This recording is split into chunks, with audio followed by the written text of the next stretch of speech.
السلام علیکم۔ حضرت یونس علیہ السلام کا واقعہ۔ اللہ نے اپنے بندوں کی ہدایت کے لیے جن نبیوں کو دنیا میں بھیجا ان میں سے ایک حضرت یونس علیہ السلام بھی ہیں، جو مچھلی والے نبی کے نام سے مشہور ہیں، کیونکہ آپ نے 40 دن مچھلی کے پیٹ میں گزارے تھے۔ چلیے جانتے ہیں کہ آخر کیوں حضرت یونس علیہ السلام کو مچھلی والے نبی کے نام سے جانا جاتا ہے۔ اللہ نے آپ کو لوگوں کی ہدایت کے لیے نبی بنا کر بھیجا۔ اس وقت آپ عراق کے ایک شہر نینوا میں نبی بن کر آئے، مطلب اللہ نے آپ کو نینوا شہر کے لیے نبی چنا۔ آپ کا کام تھا لوگوں کو ہدایت دینا، انہیں ایک اللہ کو ماننے پر راضی کرنا اور بت پرستی سے ان کا دھیان ہٹانا۔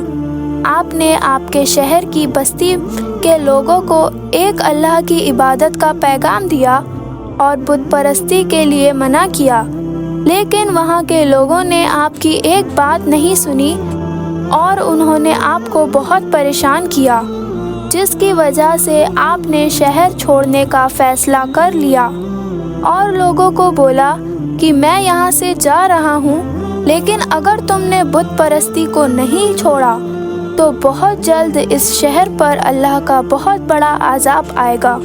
یہ کہہ کر آپ یعنی حضرت یونس علیہ السلام اپنی بستی سے نکل گئے اور دوسرے دیش جانے کے لیے کشتی پر سوار ہو گئے، لیکن کشتی کچھ دیر بعد بیچ ندی میں پہنچی تو ڈوبنے لگی۔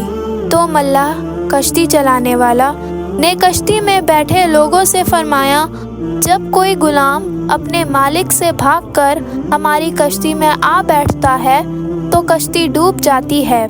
چونکہ آپ حضرت یونس علیہ السلام بھی اللہ کو بتائے بنا اپنے شہر سے بھاگ نکلے تھے۔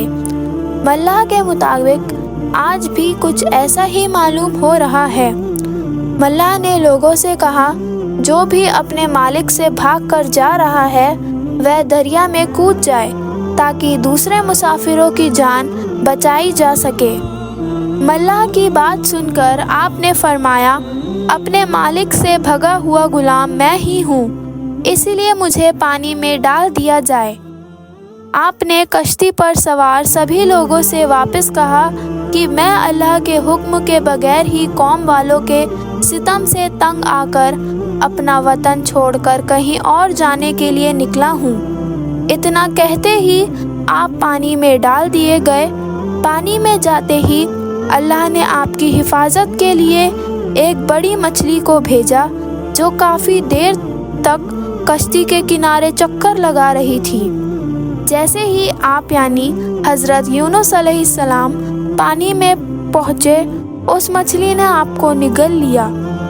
اللہ نے مچھلی سے فرمایا، جس کو تو نے نگلا ہے وہ تیری روزی نہیں ہے، بلکہ میں نے اپنے نبی کو تیرے پیٹ میں ان کی حفاظت کے لیے پہنچایا ہے، انہیں کوئی نقصان نہیں پہنچنا چاہیے۔ چنانچہ آپ 40 دنوں تک اس مچھلی کے پیٹ میں رہے۔ اللہ نے مچھلی کے پیٹ کو اس طرح کانچ کی طرح صاف کر دیا تھا کہ آپ مچھلی کے پیٹ میں رہتے ہوئے بھی سمندر کے اندر کی ہر چیز دیکھتے اور اللہ کی تسبیح بیان فرماتے رہے۔ آپ مچھلی کے پیٹ میں رہتے ہوئے بھی لا الہ الا انت سبحانک انی کنت من الظالمین پڑھتے رہے۔ اس تسبیح کی برکت سے اللہ کریم نے آپ کی ساری مشکل آسان فرما دی اور اس کی بدولت آپ کو 40 دنوں تک ہر وقت سکون ملتا رہا۔ پھر مچھلی کو اللہ کی طرف سے حکم آیا کہ جہاں سے تو نے حضرت یونس علیہ السلام کو نگلا تھا، انہیں وہیں جا کر اپنے منہ سے انہیں نکال دے۔ اللہ نے فرمایا، اب میں ان سے خوش ہوں۔ وہ یعنی حضرت یونس علیہ السلام اللہ کے دیے امتحان میں پاس ہو گئے تھے۔ اللہ کا حکم پاتے ہی مچھلی نے آپ کو کنارے پر اگل دیا۔ اس کنارے پر اللہ نے آپ کو رہنے کے لیے ایک پیڑ پیدا فرما دیا اور آپ کی خوراک کے لیے ایک ہرنی کو آپ کو دودھ پانے کے لیے کہہ دیا۔ کچھ دنوں بعد آپ اپنی بستی کی طرف پھر لوٹے۔ تب وہاں پر آپ کو ایک گوالا ملا۔ آپ نے اس گوالے سے فرمایا کہ یہاں پر کوئی عذاب آیا تھا کیا؟ اس گوالے نے کہا کہ یونس نام کے ایک شخص نے کافی دنوں پہلے ایک بات کہی تھی کہ اگر بت پرستی یہاں کے لوگوں نے نہیں چھوڑی تو اس شہر پر اللہ کا بہت بڑا عذاب نازل ہوگا۔ آپ نے اس گوالے سے فرمایا کہ کیا ایسا ہوا تھا؟ گوالے نے کہا کہ جب وہ شخص یعنی حضرت یونس علیہ السلام جب بستی سے رات کو نکلے تو اگلے دن پورے شہر میں بادل چھا گئے تھے اور چاروں طرف دھواں ہی دھواں ہو گیا تھا۔ ایسا لگ رہا تھا جیسے عذاب آنے والا ہے۔ اس وقت ہمیں لگا کہ یونس کی بات بالکل صحیح تھی۔